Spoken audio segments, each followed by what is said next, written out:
Dear students, Calcutta University, BCom Semester 3 under CCF system as per National Education Policy. আমি Shubhashis Bhattacharya BCom classroom Dhakuria আমার ক্লাসে তোমাদের সবাইকে welcome.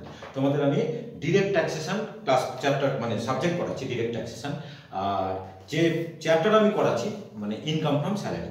তোমাদের একটা মানে how to compute taxable income from salary আমি একটা অঙ্ক কিন্তু করে কিন্তু ভিডিও আমি দিয়েছিলাম। আজকের আমি যেগুলো করাবো তোমাদের স্যালারি যেটা বড় অঙ্ক যেটা আছে সেটা তো আসবেই, এর সাথে সাথে কিন্তু আলাদাভাবে তোমাদের ছোট ছোট অঙ্ক কিছু অঙ্ক মানে আছে যেগুলো তোমাদের দেবে। তার মধ্যে কি কি পড়ছে না, তোমাকে পেনশনের অঙ্ক আছে, তোমার হচ্ছে কি গ্র্যাচুইটির অঙ্ক আছে, তোমার লিভ স্যালারির অঙ্ক আছে মানে লিভ এনগেজমেন্ট, তারপর হচ্ছে কি হাউস রেন্ট অ্যালাউন্সের অঙ্ক আছে, আবার আরেকটা হলো তোমার আনরিকগনাইজড প্রভিডেন্ট ফান্ড তোমার প্রভিডেন্ট ফান্ডে কনভার্ট হচ্ছে। এই 5 রকমের মানে পারপোজিট ছাড়াও এই 5 রকমের অঙ্কগুলোর মধ্যে থেকে কিন্তু একটা অঙ্ক তোমাদের পরীক্ষাতে কিন্তু থাকবে। তো এখন আমি যেটা করাবো সেটা হলো পেনশনের কতখানি পোরশন ট্যাক্সেবল মানে ট্যাক্সেবল হবে। তো সবকটারই আমাদের কিন্তু ট্যাক্সেবল অ্যামাউন্টটা বার করতে হবে, যখন গ্র্যাচুইটি পাবে যখন লিভ স্যালারি পাবে। তো এখন আমরা মানে আমি শেখাবো এখন যে মানে how to compute taxable amount of pension. তাহলে আমি হেডিং দিয়ে এখানে যে পেনশন পেনশন পেনশন।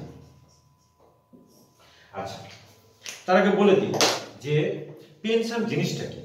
পেনশন হলো একটা periodical payment received by an employee for compensation of his past services. ঠিক আছে, তো মানে পিরিয়ডিক্যাল পেমেন্টটা পাস্ট সার্ভিসের কম্পেনসেশন হিসেবে কিন্তু এমপ্লয়িকে তার এমপ্লয়ার একটা পেনশন কিন্তু মানে রেগুলারলি কিন্তু পে করে থাকে। তো পেনশন কিন্তু জেনারেলি মানে আফটার রিটায়ারমেন্ট মানে চাকরি চলাকালীন কিন্তু কেউ পেনশন পায় না, এটা খুব কমন সেন্স। পেনশন কিন্তু সবাই কিন্তু পায় আফটার রিটায়ারমেন্ট। এবার এখানে একটা জিনিস আমি বলে দিই যে 1/4/2004 বা তারপর থেকে মানে যারা 1/4/2004 বা তারপরেতে যারা চাকরিতে জয়েন করছে তারা কিন্তু আর পেনশন কিন্তু পায় না, মানে পেনশনটা কিন্তু এখন অ্যাবলিশ করে দেওয়া হয়েছে। তার জায়গায় কিন্তু এখন ন্যাশনাল পেনশন স্কিম নতুন স্কিম চালু করা হয়েছে। কিন্তু তার আগে যারা মানে চাকরিতে জয়েন করেছিল তারা তো পেনশন পাবে। তো সেই পেনশনের কতখানি পোরশন তাকে কতখানি অ্যামাউন্টের উপরে তাকে ট্যাক্স পে করতে হবে, মানে ট্যাক্সেবল অ্যামাউন্ট অফ পেনশনটা আমাদের বার করতে হবে। তার আগে বলি যে পেনশনটা মানে দু রকমের পেনশন হয়, একটা হলো আনকমুটেড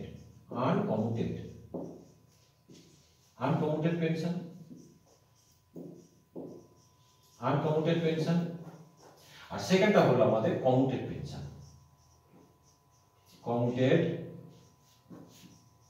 pension.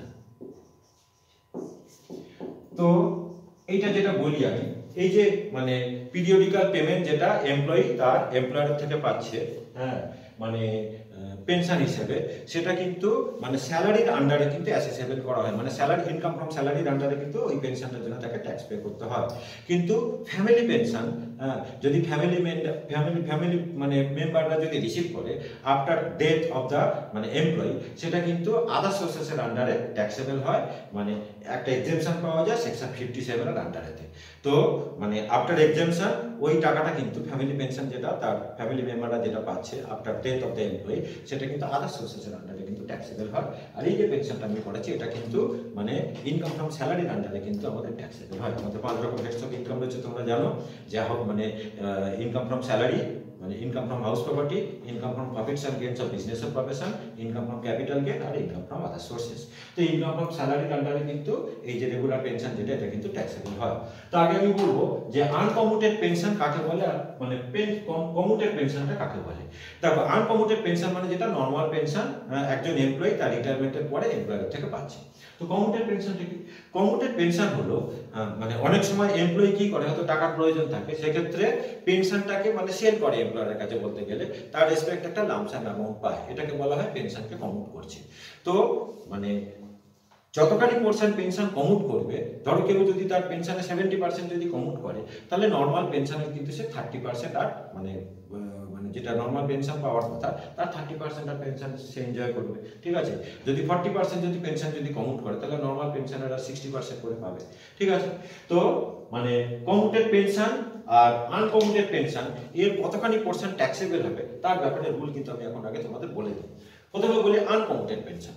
Uncommuted pension received by an employee, এটা মানে ফুললি ট্যাক্সেবল হবে both in the hands of government and non government employee. তাহলে uncommuted pension received is fully taxable both in the hands of government and non government employee. এবার বলবো commuted pension. Commuted pension received by a government employee fully except হয়ে যায়, ঠিক আছে। আর commuted pension যদি নন government employee receive করে তখন দেখতে হয় যে whether he or she is receiving any gratuity or not, ঠিক আছে। যদি সে কোনো গ্র্যাচুইটি পায় তাহলে টোটাল ভ্যালু অফ কমিউটেড পেনশনের 1/3 এক্সেম্পশন পায়, আর যদি কোনো গ্র্যাচুইটি যদি না পায় তাহলে টোটাল ভ্যালু অফ কমিউটেড পেনশনের হাফ এক্সেম্পশন পায়। আর এই যে এক্সেম্পশনটা যেটা পায় সেটা সেকশনটা হলো 10(10)(a), পেনশনের সেকশনটা হলো 10(10)(a), ঠিক আছে। তাহলে এবার আমি একটা সাম আমি তোমাদেরকে করিয়ে দিচ্ছি। বলতে গেলে পেনশনে আমি দুটো সাম করাবো, ওর বাইরে কিন্তু আর অঙ্ক কিন্তু হয় না, ঠিক আছে।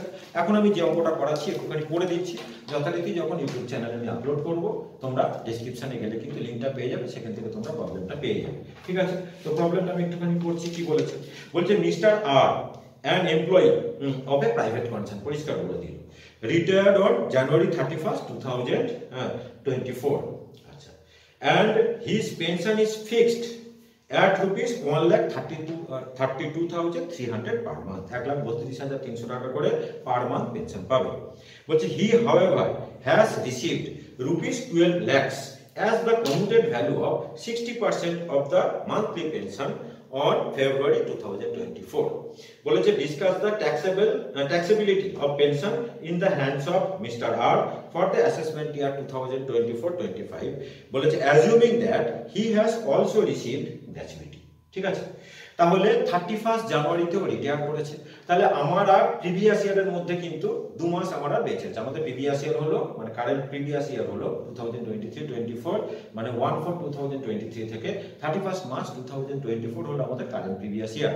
তো 31 জানুয়ারি 2024 এতে মানে রিটায়ার করেছে, মানে আমাদের প্রিভিয়াস ইয়ারের মধ্যে আর 2 মান্থ কিন্তু মানে 2 মাস আমাদের প্রিভিয়াস ইয়ারের মধ্যে পড়বে, ঠিক আছে।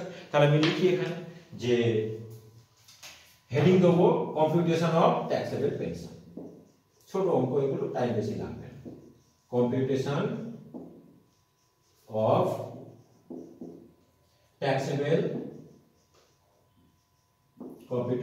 Taxable pension of Mr. R for the assessment year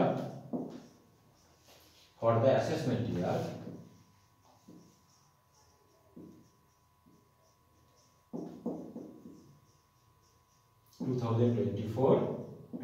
আর কিছু লিখতে লাগবে না, দুটো অ্যামাউন্টের কলাম আমি করে দেবো, দুটো অ্যামাউন্টের কলাম আমি করে দিব, এগুলো হলো রুপিস, ঠিক আছে। তাহলে প্রথমে আমি লিখব যে আনকমিউটেড পেনশন রিসিভড, লিখি আনকমিউটেড পেনশন, আনকমিউটেড পেনশন। দেখো ও কিন্তু 60% পেনশন কমিউট করেছে এবং ফেব্রুয়ারি থেকেই, ঠিক আছে। তাহলে ফুল পেনশন কিন্তু ও পাবে না। 60% যদি পেনশন যদি কমিউট করে ফেলে তাহলে যেটা রেগুলার পেনশন তার 40% পেনশন পাবে, মানে নরমাল পেনশন বা আনকমিউটেড পেনশনটা হবে মানে যেটা রেগুলার পেনশন তার 40%, ঠিক আছে। তাহলে আমরা এখানে বলি ওর পেনশনের অ্যামাউন্টটা কত ছিল, ওর পেনশনের অ্যামাউন্টটা ছিল 1,32,300। তাহলে আমরা লিখি 1,32,300 এর 40% ইনটু হচ্ছে কি 2 মাস, ঠিক আছে। এটা ক্যালকুলেট করলে আমাদের কত হয় দেখো, 1,32,300 ইনটু হচ্ছে কি তোমার 40% আর ইনটু হচ্ছে কি আমাদের 2 মাস। তাহলে অ্যামাউন্ট হলো আমাদের 105,840, 105,840। বলে প্রথমেই বলেছি আমি আনকমিউটেড পেনশন সে গভর্নমেন্ট এমপ্লয়ি হোক কি নন গভর্নমেন্ট এমপ্লয়ি হোক, দুজনের হাতে কিন্তু ফুলি ট্যাক্সেবল। তো ট্যাক্সেবল অ্যামাউন্টটা কিন্তু আমি সেকেন্ড ঘরাতে পাঠাবো, ঠিক আছে। পুরোটার উপরে কিন্তু ট্যাক্স পে করতে লাগবে। এবার আমি বলি commuted pension, commuted pension received কত টাকা পেয়েছে, 12 লাখ রুপিস, 12 লাখ রুপিস। আমি লিখবো less exemption under section 10A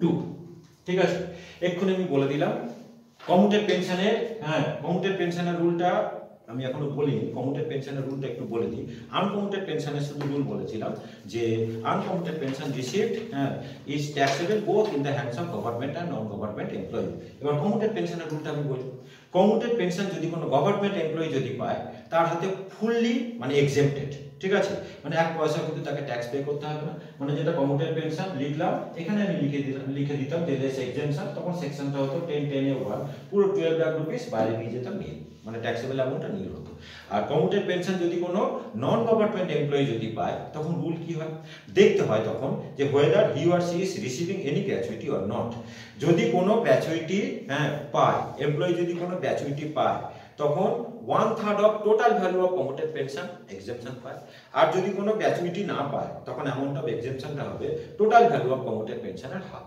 তাহলে এখানে পরিষ্কার বলে দিয়েছে assuming that he has received gratuity তাহলে আর ও নন গভর্নমেন্ট এমপ্লয়ি ঠিক আছে তাহলে ওর হাতে কিন্তু ফুললি এক্সেম্পশন হবে না তাহলে ও এক্সেম্পশন পাবে কতখানি লিখছি আমি এখানে দেখো 12 লাখ রুপিস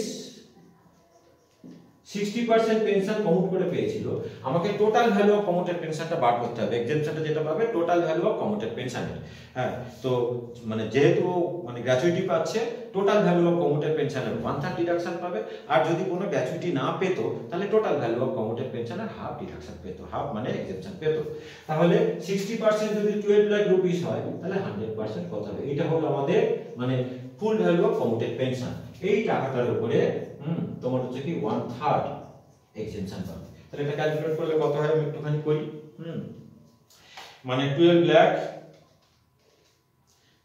লাখ আচ্ছা ডিভাইডেড বাই 60% আর হচ্ছে কি ডিভাইডেড বাই 3 তো এটা করলে আমাদের হচ্ছে 6,66,667 ঠিক আছে এক্সেম্পশনটা 6,66,667 তাহলে বাকিটা আমাদের ট্যাক্সেবল হবে তাহলে বাকিটা আমাদের কত হয় 12 লাখ থেকে 6,66,667 মাইনাস করলে আমার হয় 5,33,000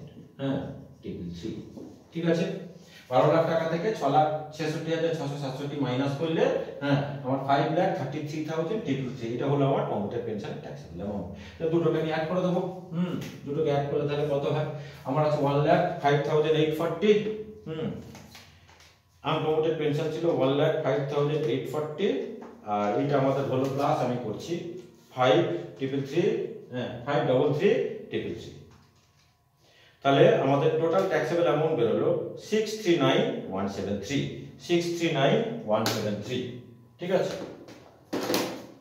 639,173 এটাই হলো আমাদের ট্যাক্সেবল অ্যামাউন্ট তাহলে এখানে লিখে দিই আমি যে ট্যাক্সেবল পেনশন এখানে আমি লিখে দিলাম ট্যাক্সেবল